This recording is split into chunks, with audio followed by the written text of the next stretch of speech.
Halo selamat siang, kita ketemu lagi di channel Sukses Belajar di SMP. Hari ini saya akan membahas salah satu soal fisika tentang energi, dalam hal ini adalah energi kinetik yang kamu pelajari di kelas 8 atau kelas 7 akhir ya. Jadi buat kamu yang SMP, kamu bisa ikuti video ini sampai selesai supaya kamu mengerti bagaimana cara mengerjakan soal fisika khususnya tentang energi. Sebelumnya saya perlu ingatkan buat kalian yang belum pertama kali mampir di channel Sukses Belajar di SMP.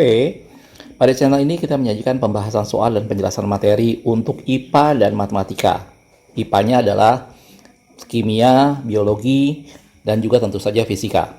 Jadi jangan lupa kalian yang belum subscribe, silahkan subscribe dan nyalakan lonceng notifikasinya supaya kalau ada video baru kamu dapat informasinya. Jangan kemana-mana, tonton video ini sampai selesai, nanti kita lihat pembahasan soal fisika berikut.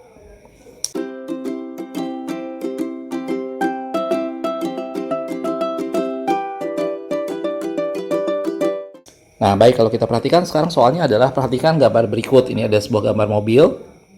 Dikatakan, sebuah mobil melaju kencang di jalan raya dengan kecepatan 144 km per jam. Saya langsung aja ya. Pada pengerjaan soal fisika, kamu harus buat pakai diketahui atau saya singkat pakai dik begini aja. Ini diketahui. Dibilang yang pertama kecepatan atau lambangnya V. Notasinya. Itu 144 km per jam. Terus dibilang, bila massa mobil tersebut 1.500 kg, massa adalah M ya. Ini adalah 1.500 kg. Dikatakan, maka energi kinetik yang dimiliki oleh mobil, berarti ditanyakan ya. Ditanyakannya adalah EK-nya berapa energi kinetiknya. Nah ini yang akan kita coba kerjakan. Nah setelah data semua masuk, sekarang kita lihat. Ditanya adalah EK. Berarti sekarang jawab, gitu ya. Saya tulis sebelah sini ya. Jawab pertama kali kamu masukkan dulu rumusnya. Gitu ya. EK itu adalah setengah MV kuadrat. Ini rumusnya. Ini kamu tidak boleh lupa. Jadi sementara untuk di SMP, kalian harus dulu menghafalkan rumusnya. Nanti kalau di SMA tentunya kita tidak boleh lagi menghafalkan karena kalian harus menurunkannya. Tapi di SMP rumusnya masih sangat sederhana sehingga dengan mudah bisa dihafalkan. Tapi kamu perhatikan sekarang setelah kamu tahu rumusnya, angkanya tidak boleh masuk begitu saja. Kamu harus perhatikan satuannya. Kalau kita lihat di sini V-nya masih kilometer per jam. Nah ini nggak boleh.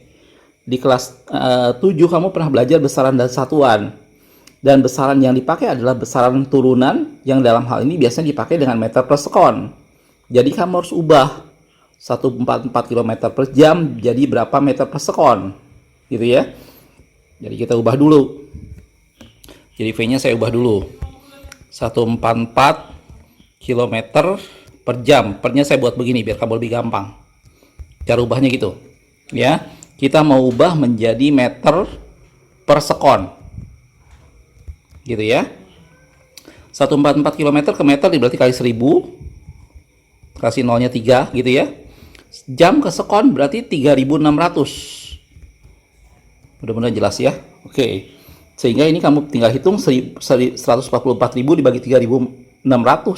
Itu adalah 40 meter per sekon. Ini yang dimasukkan dalam perhitungan. Jelas ya? Jadi yang pertama pada pengerjaan soal fisika, kamu harus tahu ditulis, diketahui, dan ditanyakan dan rumusnya. Setelah itu perhatikan satuannya.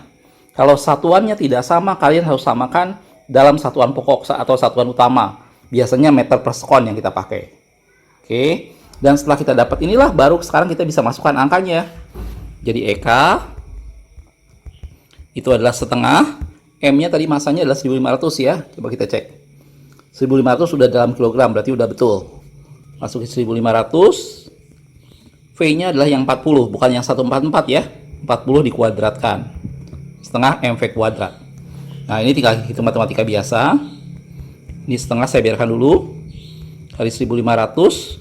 40 dikuadratkan adalah 1.600 gitu ya.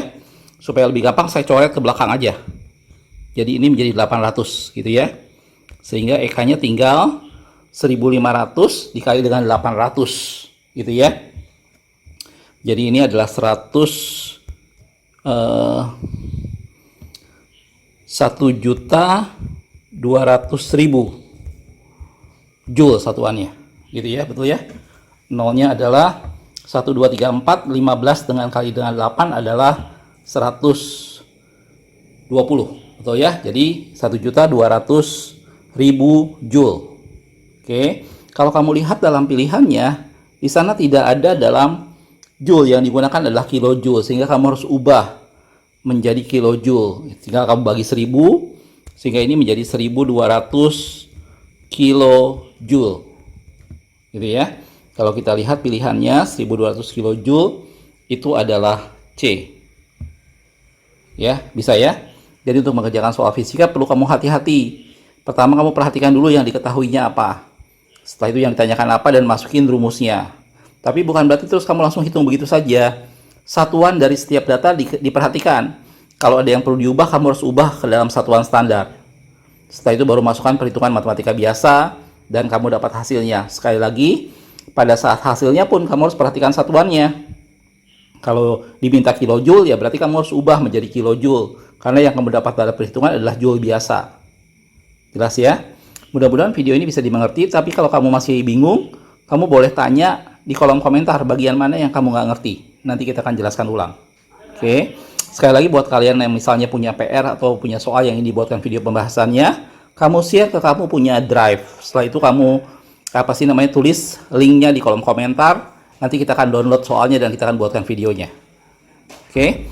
Makasih sudah menonton. Sekali lagi yang belum subscribe, silahkan subscribe ya. Biar kamu dapat informasi terus. Makasih sudah menonton.